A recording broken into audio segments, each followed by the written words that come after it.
हम लोगों ने कल पढ़ा था प्राथमिक क्षेत्र, द्वितीय क्षेत्र और तृतीय क्षेत्र, और पढ़ा था हम लोगों ने पूंजीवादी समाजवादी अर्थव्यवस्था के बारे में। मैं आपको विस्तार से कल पढ़ाया था और बताया था। तो इसके रिगार्डिंग हम लोग 2 ऑब्जेक्टिव क्वेश्चन को कर लेते हैं। बाकी ऑब्जेक्टिव क्वेश्चन का एक सीरीज ही चलेगा जब हमारा चैप्टर खत्म हो जाएगा, अर्थव्यवस्था पूरा समाप्त हो जाएगा। जितना भी पैरामेडिकल में पूछे जाते हैं अर्थव्यवस्था से 1 या 2 क्वेश्चन ही पूछा जाता है, हार्डली से हार्डली मैं सब करवा दूंगा। तो यहाँ पर मैंने 2 क्वेश्चन लिखा है।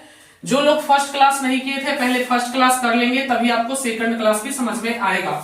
चलिए सबसे पहले हम लोग जानेंगे किस क्षेत्र को तृतीय क्षेत्र कहा जाता है। किस क्षेत्र को तृतीय क्षेत्र कहा जाता है? ऑप्शन है आपके पास सेवा क्षेत्र, कृषि क्षेत्र, औद्योगिक क्षेत्र, इनमें से कोई नहीं। बताइए, आपके पास ऑप्शन है। जिनको आता है कमेंट करके बताएंगे। लाइव सेशन में नहीं, कमेंट में करना है। लाइव सेशन में नहीं, कमेंट करके बता दीजिएगा। पेमेंट हो गया है दिव्या शर्मा का, ठीक है, आपको ज्वाइन कर देंगे क्रैश कोर्स 12th का। चलिए ठीक है, बताइए किस क्षेत्र को तृतीय क्षेत्र कहा जाता है? तो आपको बता दें सेवा क्षेत्र को हम लोग तृतीय क्षेत्र कहते हैं, जिसमें कि सेवा दिया जाता है। जैसे सेवा आपको जो चीजें सेवा आपको देती है, ट्रेन हो गया, बस हो गया, टीचर हो गया, डॉक्टर हो गया, नर्स हो गया, जो भी आपको सेवा देता है वो सभी तृतीय क्षेत्र में आ जाएगा। जब हमारा तृतीय क्षेत्र बढ़ेगा तभी हमारा देश डेवलप करेगा। आपको विस्तार से मैंने कहा सब कुछ बताया था थ्योरी क्लास में। तो जो लोग भी थ्योरी क्लास नहीं किए, थ्योरी जब आप कंप्लीट कर लीजिएगा, दुनिया के कोई भी बुक उठाइए और फिर ऑब्जेक्टिव क्वेश्चन को करिए, बना लीजिएगा। थ्योरी पढ़ना इंपॉर्टेंट है। तो किस क्षेत्र को तृतीय क्षेत्र कहते हैं? सेवा क्षेत्र को, याद रखिएगा। कृषि क्षेत्र किसको कहते हैं? प्राथमिक क्षेत्र को हम लोग कृषि क्षेत्र भी कहते हैं, याद रखिएगा।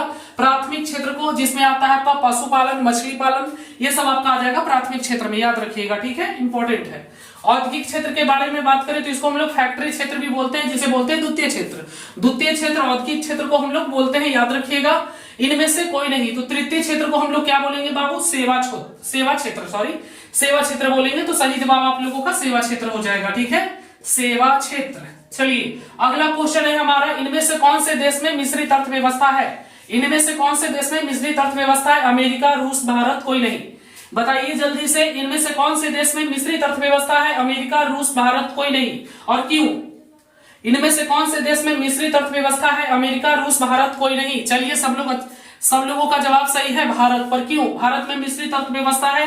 तो बता दें कि भारत में पूंजीवादी और समाजवादी दोनों का मिलन है। जैसे राम सीता जी मिले थे तभी लव कुश आए थे ना, उसी प्रकार से ये भारत जो है ये पूंजीवादी और समाजवादी दोनों ने मिलकर मिश्रित अर्थव्यवस्था को पैदा किया, ठीक है। तो इसमें जो मालिकाना हक होता है वो निजी व्यक्तियों के पास भी होता है और सरकार के पास भी होता है, इसलिए हम लोग बोलते हैं भारत को मिश्रित अर्थव्यवस्था। समझ गए? बाकी अगर आपको डिटेल्स में क्लास को करना है तो थ्योरी क्लास कल के करें, आज हम लोग इसके आगे बढ़ते हैं। बाकी ऑब्जेक्टिव जब कंप्लीट हो जाएगा थ्योरी हमारा, उसके बाद ऑब्जेक्टिव का एक लाइव सेशन रखा जाएगा आप लोगों के लिए। तो चलिए हम लोग सेशन को आगे बढ़ाते हैं। इसको जैसे उतारना है, इसको लिखना नहीं है, मैं दे दूंगा, बस ये समझने के लिए था। चलिए आगे बढ़ते हैं। हम लोग नरेगा को भी समझते हैं। नरेगा क्या है? नरेगा के बारे में थोड़ा सा बता दिया आप लोगों को। नरेगा, NRE, नरेगा। चलिए ठीक है ना, नरेगा के बारे में थोड़ा सा समझते हैं। देखिए ये एक राष्ट्रीय योजना है, ठीक है। इसके अंतर्गत ग्रामीण मजदूर जो होते हैं, गांव घर के जो मजदूर होते हैं, उनको साल में कम से कम 100 दिनों के लिए काम देने की एक राष्ट्रीय योजना है। ध्यान दीजिएगा, पूछ सकता है परीक्षा में नरेगा कैसी योजना है? तो ये एक राष्ट्रीय योजना है, यानी कि सेंट्रल सरकार के द्वारा इसकी संचालन की जाती है, ठीक है। सीधा सा मतलब इसका हुआ, नरेगा में कम से कम 100 दिनों के लिए रोजगार देने की गारंटी होती है। 100 दिनों के लिए इसमें एक न्यूनतम मजदूरी निर्धारित होती है, न्यूनतम मजदूरी निर्धारित की जाती है, और जो ग्रामीण क्षेत्र में जो मजदूर लोग होते हैं उनको इसमें काम दिया जाता है, ठीक है। नरेगा में 100 दिन की वारंटी होती है, 100 दिन आपको काम, साल में कम से कम 100 दिन दिया जाएगा, और इसमें न्यूनतम मजदूरी निर्धारित होता है। न्यूनतम मजदूरी निर्धारित होता है कि आपको इतना मिलेगा। जैसे लगभग 4-5 साल बैक में मैं लूं तो 210 रुपया करके कुछ था एक दिन का, बट अब तो कुछ बढ़ा होगा, अब इतना तो मैं जानता नहीं हूं, पर जो भी हो, पर इसमें एक न्यूनतम मजदूरी रहता है, ठीक है, जिसमें 100 दिन के लिए आपको काम दिया जाता है। नरेगा में एक राष्ट्रीय योजना है ये, इससे जो ग्रामीण क्षेत्र के लोग होते हैं उनको रोजगार मिल पाता है, ठीक है। जैसे मुखिया वगैरह ये सब छोटा मोटा, जैसे देखते हैं पंचायत में क्या होता है कि कोई नली वगैरह हो या कोई चीज का खुदाई करना हो, पंचायत में ऐसा वगैरह छोटा छोटा काम होता है, तो उसमें नरेगा वाले को ही काम दिया जाता है और एक न्यूनतम मजदूरी निर्धारित रहती है कि इनको इतना मिलेगा और इनको 100 दिन साल में कम से कम रोजगार देना ही देना है। 100 दिन की एक गारंटी होती है। ठीक है, चलिए अब आगे बढ़ते हैं हम लोग। चलिए अब हम लोग समझेंगे इनकम को, आय को थोड़ा सा समझना जरूरी है, इनकम को समझना जरूरी है। चलिए मैं बताता हूं इनकम क्या है। देखिए बाबू, इनकम यानी आय, इनकम मतलब आय। आय मुझे उम्मीद है आप लोग यही जानते हैं कि जो पैसा कमाया जाए वही आय है, पर नहीं, इनकम का मतलब शेष दूसरा होता है। समझिए, इनकम कहने का मतलब आय। समाज का हर वो व्यक्ति जो अपने परिश्रम से, मेहनत से, जो अपने परिश्रम के द्वारा जो भी प्राप्त करता है वो उसकी आय होगी। जैसे आय कैसे हो सकती है, मौद्रिक प्रणाली में भी हो सकती है या वस्तुओं के रूप में भी हो सकती है। कैसे होती है मैं समझाता हूं आपको। देखिए, जैसे आपके यहाँ कोई, देखिए मैं एक उदाहरण ले रहा हूं, जैसे आपका घर बन रहा है, समझिएगा आपका घर बन रहा है। जब घर बन रहा है तो आप मजदूर रखेंगे, है ना, मजदूर रखेंगे क्योंकि आपको घर बनवाना है, तो जो मजदूरी होता है तो उसको क्या होता है कि मजदूर को आप बोलते हैं ना, जैसे आपके घर बन रहा है तो ईंटा ढोने के लिए, बालू ढोने के लिए मजदूर होते हैं, तो जो मजदूर होते हैं उनको जो आप आय देंगे, आय आप देखिए, आय का सेंस ही होता है, आय कहने का मतलब ही है कि समाज का हर वह वर्ग जो अपने परिश्रम से कुछ भी प्राप्त करता हो या वस्तु प्राप्त करता हो या मौद्रिक प्रणाली यानी रुपया पैसा। जैसे आपके यहाँ कोई मजदूर काम किया, एक दिन का 300 रुपया मजदूरी हुआ, आपने उसे बोला कि 300 रुपया ले लो। 2 गो मजदूर है, समझना, ये राम है और ये श्याम है, समझना, ये राम है ये श्याम है, समझना बाबू, ये राम है ये श्याम है। राम के यहाँ चावल नहीं होता है और इसके यहाँ चावल खूब होता है, ये पैसा चाहता है, तो आप इसको 300 रुपया दे दिए, किसको, श्याम को, मौद्रिक प्रणाली के रूप में रुपया पैसा इसको 300 दे दिए। इन्होंने, राम ने बोला कि सर, जो भी बोला, सर मेरे यहाँ मतलब कि रुपया पैसा चावल है ही नहीं, तो ऐसे भी आपसे पैसा लेंगे तो बाजार से जाके मुझे चावल लेना पड़ेगा, तो आप मुझे चावल दे दे। जो ये चावल दिया ये इसका आय हुआ। तो आय का सेंस क्या है थोड़ा समझना, मैं समझा देता हूं, क्योंकि आप लोग आय को समझते नहीं है। जो पैसा कमा रहा है वही आय नहीं होता है। अगर आपको वस्तु भी मिल रहा है आपके परिश्रम के बदले, तो वह आपका इनकम हो गया, इनकम में इंक्लूड होगा। आपने परिश्रम करके कुछ अर्जित किया, है ना। जैसे मैंने बताया कि ये राम था और एक श्याम था, समझना, एक राम था और एक श्याम था। श्याम को 300 रुपया मिला, उनको मजदूरी, मालिक ने उन्हें 300 रुपया दिया मजदूरी, जबकि ये जो राम था उसको 300 रुपए का चावल दे दिया गया, गेहूं दे दिया गया या कोई भी सामान इनको मिल गया, है ना, उसके बदले। तो ये इनका आय कहलाएगा, इनका भी आय कहलाएगा। ये मौद्रिक प्रणाली में हो गया, ये वस्तु हो गया। वस्तु हो या मौद्रिक प्रणाली हो, सब आय है। जो भी आपने परिश्रम से अर्जित किया वो आय में होगा, यानी वो आपका इनकम होगा।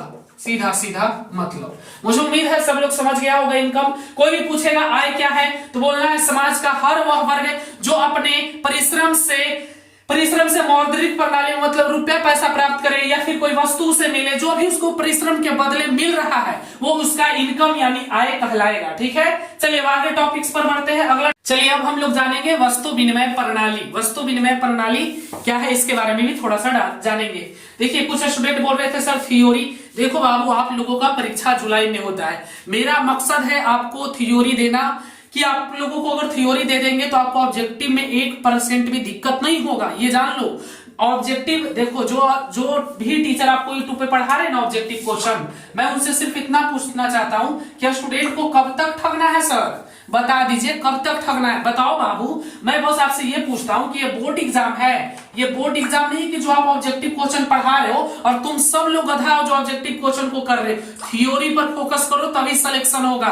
ऐसे ही 1500 सिलेक्शन नहीं दिए इस वर्ष, 1500 सिलेक्शन ऐसे नहीं मिलता, थ्योरी दिए थे, थ्योरी जानते ऐसे नहीं हुआ 1500 स्टूडेंट का सिलेक्शन। हम ऑब्जेक्टिव तो करवाते ही नहीं, बहुत कम करवाते हैं, क्योंकि जब हम थ्योरी दे देंगे ना बाबू तो तुम ऑब्जेक्टिव कहीं से उठाकर बना लोगे। सब थ्योरी से ही ऑब्जेक्टिव क्वेश्चन रहता है और ऑब्जेक्टिव क्वेश्चन मैं भी करवाऊंगा। जब इकोनॉमिक्स बुक खत्म हो जाएगा, जितना भी आपको पारा मेडिकल में इकोनॉमिक्स में पढ़ना है, 4 से 3 क्लास में पूरा थ्योरी खत्म। उसके बाद एक क्लास आएगा प्रैक्टिस सेट लाएंगे, ऑब्जेक्टिव का पूरा करना, इंपॉर्टेंट क्वेश्चन मिल जाएगा, वन लाइनर है। यहाँ पढ़ाई में आपको 100% क्वालिटी मिलने वाला है। इसलिए पेड कोर्स को जो लोग ज्वाइन नहीं किए हैं, डिस्क्रिप्शन में लिंक है, ऐप को डाउनलोड करिए, पेमेंट करके ज्वाइन कर लीजिए। किसी प्रकार की कोई हेल्प चाहिए तो आपको हमारा नंबर पता है 95 70 64 25 12 पे कॉल करके हेल्प ले सकते हैं।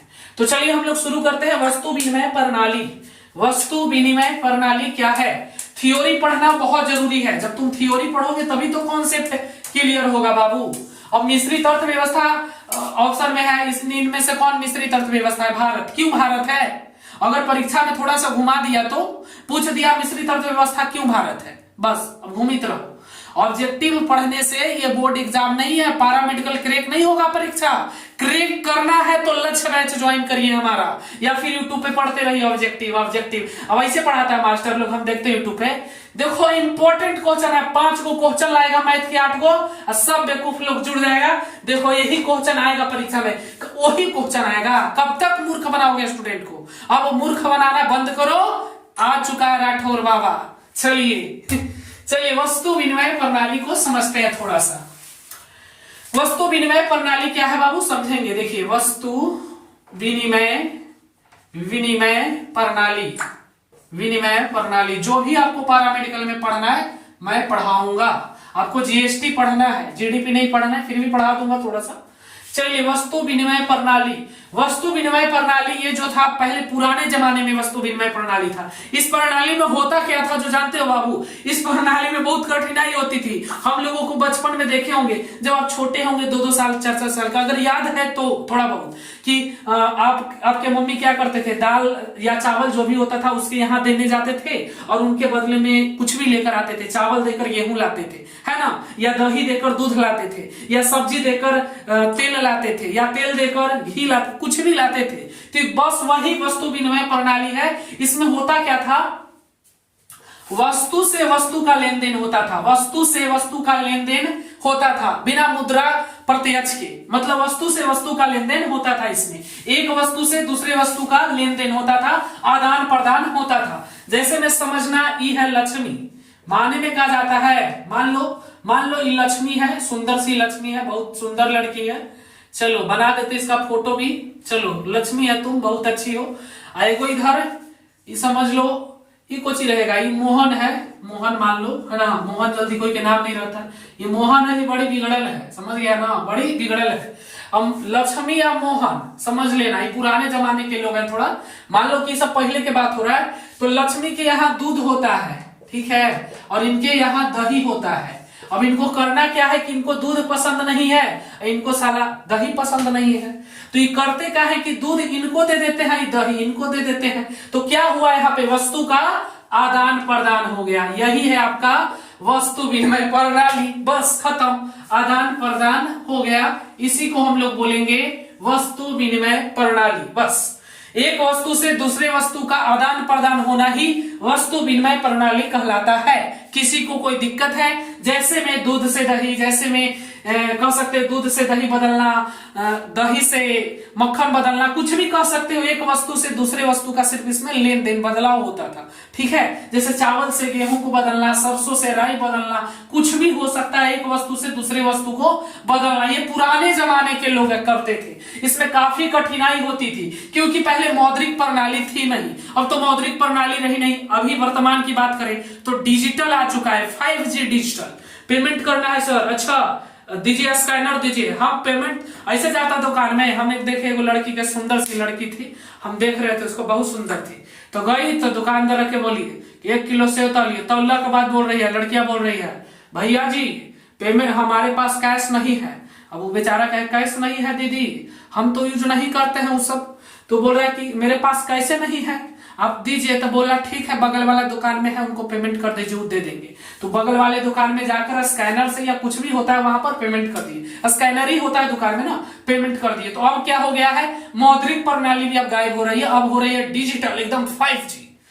चलिए, तो ये था पहले के जमाने में, है ना, आदान प्रदान एक वस्तु से दूसरे वस्तु का इस प्रकार से पहले होता था पुराने जमाने में, है ना। आप लोग जानते भी होंगे। अब तो नहीं होता है, अब तो खत्म हो गया है सब, पर ये मजा होता था, है ना। चलिए अब आगे बढ़ते हैं। चलिए हम लोग समझेंगे गरीबी रेखा, पॉवर्टी लाइन इंग्लिश में बोलते हैं। गरीबी रेखा से क्वेश्चन पूछा जा चुका है पैरामेडिकल में, ठीक है। तो चलिए हम लोग समझते हैं पॉवर्टी लाइन को। मैं पढ़ा दूं उसके बाद आप अरिहंत बुक या कोई भी बुक उठाओ, सब ऑब्जेक्टिव क्वेश्चन आपसे बन जाएगा, कोई भी बुक से बनाओगे बन जाएगा। पोवर्टी लाइन, इससे क्वेश्चन पूछे जा चुके हैं। पोवर्टी लाइन क्या है जो समझिएगा, हिंदी में भी लिख दूं। पोवर्टी लाइन का मतलब होता है गरीबी रेखा, याद रखिएगा। चलिए पोवर्टी लाइन क्या कहते हैं, तो इसके लिए अर्थशास्त्र में जो हम लोग पढ़ रहे हैं, अर्थशास्त्र में एक बॉर्डर लाइन किया गया है, मतलब एक सीमा तय किया गया कि इसके नीचे वाले लोग बीपीएल यानी गरीबी रेखा के नीचे आएंगे, जिसे हम लोग बीपीएल कार्ड भी बोलते हैं। तो अर्थशास्त्र में पोवर्टी लाइन के लिए, एक गरीबी रेखा के लिए एक बॉर्डर लाइन किया गया है। ग्रामीण क्षेत्रों में, ग्रामीण जो देहात क्षेत्र होता है, ग्रामीण क्षेत्र में 2400 कैलोरी 2400 कैलोरी मापदंड प्रतिदिन प्रतिदिन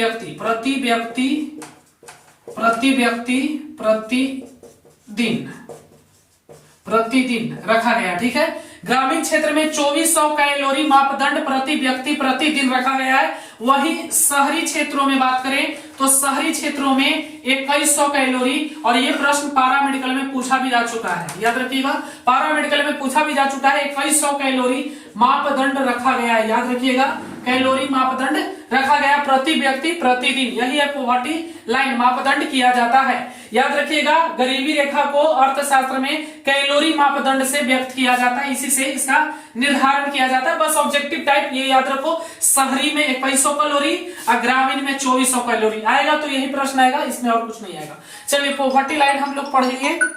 इतना कॉल आता है ना जी, बताइएगा। हेलो जी, बताइए। हाँ,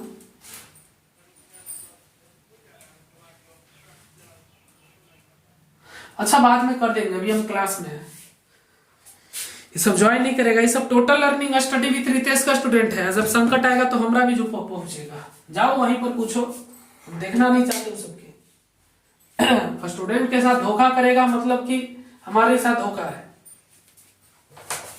चलिए बाबू, पोवर्टी लाइन हम लोगों ने पढ़ लिया।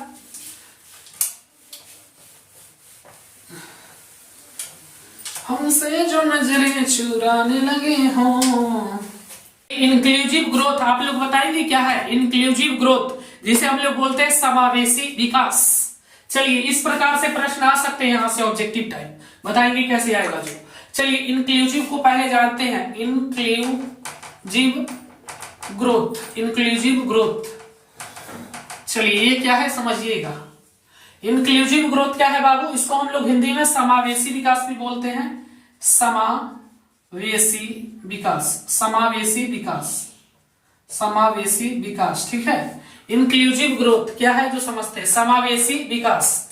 समाज का वैसा वर्ग जो सभी का जीवन स्तर ऊंचा होता जाए, कोई भी वर्ग विकास के लाभ से अछूत न हो। समाज के सभी वर्गों का जीवन स्तर, समाज के यानी सोसाइटी, जो हमारी सोसाइटी है, जो हमारा समाज है, समाज का कोई भी वर्ग, याद रखिएगा, समाज का कोई भी वर्ग विकास के लाभ से अछूत न हो। सभी का विकास हो, सबका साथ, सबका विकास, सभी का जीवन स्तर ऊंचा होता जाए। अगर कोई भी विकास का कोई चीज आया है तो सभी को मिलना चाहिए। ये नहीं कि आप जैसे देखो, ये अगर गरीबी दो इंसान मानते हैं, ये है, इसको मान लेते हैं लक्ष्मी, है ना, लक्ष्मी जी हैं। चलिए लक्ष्मी माता जी नहीं मानते हैं, लक्ष्मी जी हैं।